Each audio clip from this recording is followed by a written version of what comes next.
I mean, with artificial intelligence, we are summoning the demon. You know those stories where there's the guy with the pentagram and the holy water, and he's like, yeah, he's sure he can control the demon. Didn't work out.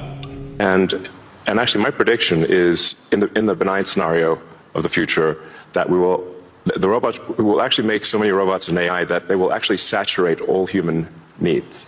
Meaning you won't be able to even think of something to ask the robot for at a certain point. Like there will be such an abundance of goods and services because my prediction is that there'll be more robots than people. So, but how do you then have human purpose in that scenario? Yeah, I mean, nothing's perfect, but I mean, it is a necessary. Like you can't have both. You can't have work that has to be done and amazing abundance for all. And then the big political and economic question of the 21st century will be, what do we need humans for? Or at least, what do we need so many humans for? Do you have an answer in the book? At present, the best guess we have is keep them happy with drugs and computer games. You hear that?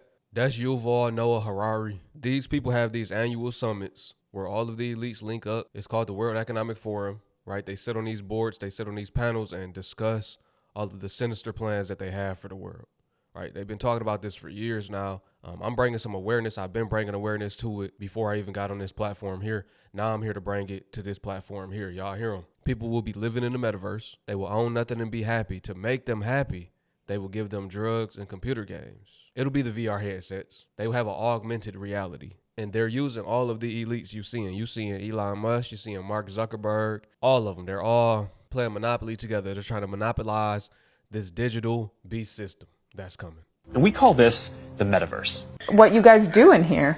Pretty much everything that you would do in the real world. Or at least, what do we need so many humans for? Would constitute a new useless class. When I say that these are useless humans, it's not from the viewpoint of the mother, of the wife, of the son. Or at least, what do we need so many humans for? First, we've got population. Now, the world today has 6.8 billion people. That's headed up to about 9 billion. Now, if we do a really great job on new vaccines, healthcare, reproductive health services, we could lower that by perhaps 10 or 15%. Did you hear him? That was Bill Gates now. Y'all know how he played his hand in the last pandemic, the COVID-19. You know how he played his hand. He said it out of his own mouth. They can combat, getting the numbers down through vaccines, healthcare. He's also behind the lab-grown meat, so through the food. They telling y'all what it is, man. They telling y'all what's going on. They're telling y'all their plans. At least, what do we need so many humans for? Forget the conspiracy. Listen to our government agencies. These guys are telling the truth. There's no conspiracy here, folks. Just get your damn vaccine. All right. Thank you, doctor. Pay insufficient attention to the frightening scenario of a comprehensive cyber attack, which would bring to a complete halt to the power supply, transportation, hospital services, our society as a whole.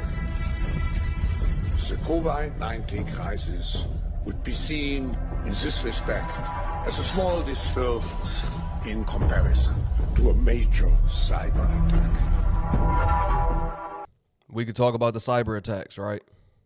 The COVID-19 pandemic will be seen in this respect as a joke. It'll be nothing in comparison once they hit the world with a cyber attack. Right, we had small attacks here and there, just testing it. They've been doing tests to see what they can accomplish. They're going to amass themselves half the world debt, right? Half of it will be in their pockets. They're going to take people money, right?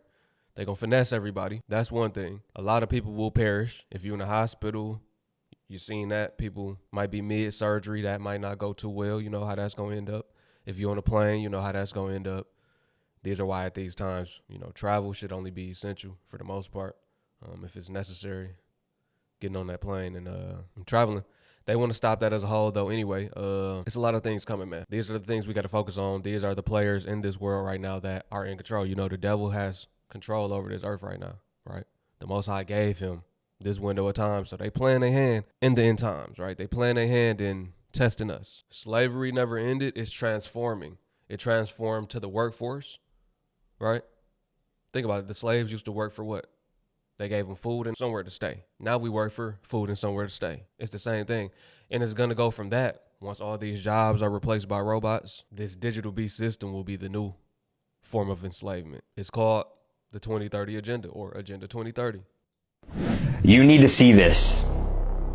So it's not just an ideology, it's an action plan. It's a blueprint to inventory and control all land, all water, all plants, all animals, all production, all construction, all law enforcement, all energy, all food, all information, everything on the planet, including you. Sustainable development. Now, when you see the term sustainable development, of course you think you know what it means, but you really don't know what it means. When you see the term SMART, which is sustainability, monitoring, assessing, rating, and tracking you, there's total continuity between Malthus, a corporate group called the Club of Rome, universities, the philanthropies. You've got the corporate, the governance, and the foundations and organizations, including the Holy See, the Vatican. Time is running out, and I hope and pray that you are waking up, because the king is coming back, and there's no other way to be saved. Oh yeah, the king on his way back. Yahusha HaMashiach is definitely on his way. We can feel it, we can see it. People are awakening, right? Knowledge is increasing at this time. We seeing more people proclaim that the king is on his way back as well. They're seeing it. We don't know the day nor the hour, but we know the times we are in. That's right. The evilness on earth, right, will continue to grow. People will wax worse and worse. It's happening, man. Every day we wake up, we seeing it. Governments, everyday citizens, the whole world. It's not the same as it was before the pandemic. That's when the switch got flipped on. The reset is inbound. The end times are inbound. It's all going hand in hand. It all works together. It's all a part of it. It's all prophetic. The 2030 Agenda, also known as the 2030 Initiative, is going to be the you-know-what system. If you still don't know what system I'm referring to, look at the top up here and look what it says. States that the what is given authority to rule. This refers to the 2030 Agenda for Sustainable Development, a global action plan adopted by all United Nations members, which is 193 of them, in 2015. As its core are the 17 Sustainable Development Goals, which serve as a shared blueprint to end poverty, protect the planet, ensure prosperity by all for 2030. For all by 2030. This will be eradicating poverty and hunger, ensuring good health and well-being, providing quality education, achieving gender equality, and the list goes on. You could go research. And look, they're wording it in a way that it sounds like this is a good thing. Eradicating poverty. How would they do that? It's illegal to be homeless. They'll be locked up, right? Okay. Hunger. How would they get rid of hunger? Lab-grown meat. Now that doesn't sound too good, does it? Ensure prosperity for all. How would they do that? Through UBI. Universal Basic Income. But for time purposes, we're going to move on. Now notice this, the National Vision 2030 plans, most notably Saudi Arabia's, are strongly aligned with the United Nations Agenda 2030, its Sustainable Development Goals. These national programs utilize the 17 UN goals as a framework to drive transformation, with significant overlaps in areas like economic, diversification, sustainability, and social development. According to Saudi's officials and analysts, the Kingdom's Vision 2030 is heavily aligned with the UN's SDGs, focusing on creating a vibrant society, thriving economy, ambitious nation through sustainable practices. Yes, 6G is expected to be a foundational technology for future smart cities, acting as the nervous system that enables hyper-connected urban environments. While 5G provides an initial framework, 6G is projected to offer speeds up to 100 times faster, sub-millisecond latency, and native artificial intelligence, AI, to handle the massive data requirements of cities by roughly 2030. Let's break this down into layman's terms. They'll need AI because they'll need to track everybody in real time. That's what they're going to do. Drones will be delivering food. Drones might be attacking people. You got self-driving cars. Y'all already see how that's going with Waymo, putting people's lives in danger. You know what I mean? We will be tracked and controlled. Remember, next year, all of the new cars will have to have an AI surveillance system in them, listening to all calls, looking at your eyes to track where your eyes are looking at. One wrong thing, your car shut down. This will be like one wrong thing, your bank account is shut down. You eat too much meat, you can't fly no more. You use too many carbon credits, you can't do this, you can't do that. Because we're focused on a carbon neutral economy. You have a mortgage, you can't leave the country because you have an unpaid debt. And if this sounds far-fetched to you, look up China. This is already happening in China. What else started in China? The last pandemic. Do your research on China. The social credit score, where your every move is tracked and you get a rating on it. That determines what you can and cannot do in society. If you don't comply with the things that the government deems necessary, then you're outlawed, right?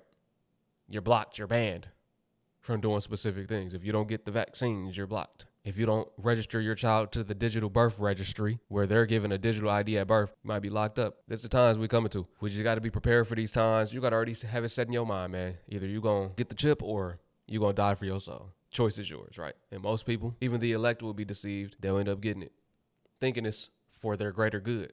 And all they got to do is come out with some type of cash payment to the people. People going to get it. We'll give you. Same thing they did with the COVID jabs. A chance at $10,000. You can win this, you can win that. It's free. Got to watch these free things. Nothing in America has ever been free unless it's been bad for you. In Hebrew gematria, the letter Gimel, which makes the G sound, has a numerical value of 3. 6, 3. Think about that. 3 6s, 6G, 3 6s, 6 times 3, 6, 6, 6. Saudi's Vision 2030 is transforming urban landscapes into high-tech, sustainable, and human-centric smart cities. Key projects like NEOM, The Line, the Red Sea Global Leverage, AI Law, and 100% renewable energy to create zero-carbon environments. These initiatives focus on improving quality of life, economic diversification, and advanced digital infrastructure. This is from the UN page. Historic adoption of the new Sustainable Development Agenda, Vision 2030, with 17 global goals at its core, was met with thunderous standing ovation from delegations that include many of more than 150 world leaders who will be addressing the summit. Ushering in a new era of national action, international cooperation, the new agenda commits every country to take an array of actions that would not only address the root cause of poverty, but would also increase economic growth, prosperity, and meet people's health, education, social needs while protecting the environment. Speaking at the opening ceremony of the summit, the United Nations Secretary General Ban Ki-moon said the new agenda is a promise by leaders to all people everywhere. It is a universal, integrated, and transformative vision for a better world. It is an agenda for people to end poverty in all its forms, he added. It is an agenda for shared prosperity, peace, partnership, conveys the urgency of climate action, is rooted in gender equality and respect for rights of all. Above all, it pledges to leave no one behind. The true test of commitment to Agenda 2030 will be implementation. We need action from everyone, everywhere. 17 Sustainable Development Goals are our guide. They are our to-do list for people. Never before have the world leaders pledged common action and an endeavor across such a broad and universal policy agenda, states the declaration adopted by the leaders. We are setting out together on a path towards sustainable development, devoting ourselves collectively to pursuit of global development and a win-win cooperation which can bring huge gains to all countries and all parts of the world. This will be a one world system. They'll have a one world currency, one world government, right?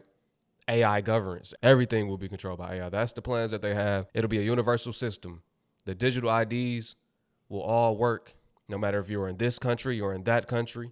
No matter where you try to go to or you try to escape, it'll all be tracked and surveilled. That's all it's about. They know exactly where you are, what you're doing. They'll know everything about you, right? They'll know you more than you know yourself. Ultimate control. That's why they need compliance from all governments. They need everybody all on the same system. The Pope decides to speak on this. The official adoption came shortly after Pope Francis addressed the General Assembly, stating the adoption of the 2030 Agenda for Sustainable Development at the World Summit, which opens today, is an important sign of hope. This organization will have the false prophet. Look at the Templar cross on them, which we know represents the free builders. Look at the alien, aka fallen angel, and look at the Google image found on Google Maps of this such alien. Look at the blue and red he has under his white part of his garment, and that has to do with Ezekiel 23, where Samaria and her younger sister Jerusalem played the harlot, and they supported the ways of the Assyrian, which was depicted as blue, and then Jerusalem supported the ways of the Chaldeans, which is depicted with vermilion, red. The Assyrian was called the wild ass, and you have the donkey for the Democrats. And then Chaldea was also part of Mesopotamia, which was known for elephants. And the Republican sign is a red elephant. The dragon is going to be somebody, in my personal opinion, who's an American, because in 1948, the Pentagon created that fake land over there, who's really the synagogue of Satan, that Revelations chapter 2 verse 9 and Revelations chapter 3 verse 9 says they are. Those who claim they are you know what, but are liars and are really part of the Satan's synagogue. Synagogue of Satan, yeah. Now we really getting into it. He talking about the fake JEWS, you know? The ones that proclaim to be the real ones, but they not. They stole the identity of the real ones, right? Now let's keep going. Well, we created that through the Pentagon. So who really is a dragon? Revelations chapter 13, verse 7 through 8 states that the beast is given authority to rule over all kindreds and tongues and nations, and is worshipped by everyone whose name is not written in the book of life. Revelations chapter 13, verses 16 through 17 describes a global controlled economy where everyone must receive a mark to buy or sell. What do you think this whole vision is about? 2030. Daniel chapter 7 verse 23 speaks of a fourth kingdom upon the earth, which will be different from all other kingdoms and will devour the whole earth. That's right. Now, you won't be able to buy or sell. Everything will be digital. There will be no paper dollars. You will buy through either the UBI that you get monthly. It'll still be done through your digital payments, which eventually you have to scan your eye. You got to think about it. You got to connect the dots, right? It's going to be your eye or your fingerprint. You can have those fingerprint payments, right? You can pay with your fingerprint or with the scan of your eye. That'll be those that get the chip. Eventually, it's going to be those RFID chips will be implanted into people, which has already started happening in countries like Sweden and stuff like that. That's been happening years and years ago. They were able to unlock their doors with it, make payments, log into their computers at work, or even open the doors at their job, pay for snacks at the job. It's going to be all like that. Now, why do you guys think that Mohammed bin Salman decided to invest $1 trillion and made that promise to President Trump? Now, why do you think Vision 2030 is an ambitious strategic framework launched in 2016 by Crown Prince Mohammed bin Salman? Daniel refers to this person who's going to rise up during these times as a little horn. And we know that a horn is a king, so a little horn is a prince.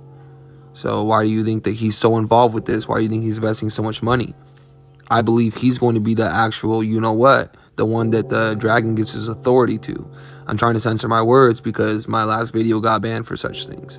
While most associated with Saudi Arabia, the term Vision 2030 is used globally by organizations and other governments. As we could even see down at this bottom paragraph, this is even already being incorporated in 2 cities in America. Several cities and regions and corporations such as local development groups in Gainesville, Georgia, use Vision 2030 to outline their own localized strategic growth and sustainability goals. So this organization to the right is, in my personal opinion, the false prophet that's going to lead the sheep into the slaughter. This will be the man who the dragon gives his authority to, and those who don't worship him will be persecuted. And the dragon's going to be somebody that's actually from the States. This is who I believe the dragon's going to be just because of his name. His first name means lightning or flash, and is derived from the Hebrew root BRQ. It symbolizes brilliance, speed, and divine power, and is also related to the Arabic word meaning blessing. His middle name is beautiful or handsome, little good one or little handsome one, or little beauty. And his last name means to lean or to bend or slightly bent. And when you use that word in the Hebrew, to bend or crooked, it's not usually a good reference. When you add them all together, lightning, handsome / beautiful, and to bend, it sounds like Luke when Jesus says, "And behold, I saw Satan fall from the sky as lightning." So you have the dragon, the one he gives his authority to. And this organization, one of their people will be the false, that's going to lead the sheep to the slaughter. Y'all planned on making this video a little longer, but I think that was a great breakdown right there. I think we said enough. Make sure you share this video out. These are the times that we are in. This is just to bring awareness to what's happening. I'm going to keep these videos rolling. I know it's very important on this channel. They may not get the views that all the other videos get, but we don't care about that. It's all about awakening those that don't know and reminding the people that do know. Hey, I appreciate y'all for tuning in. Once again, it's your brother YT. Love y'all. Peace to my Hebrew fam. Shalom. I'll catch y'all on the next one.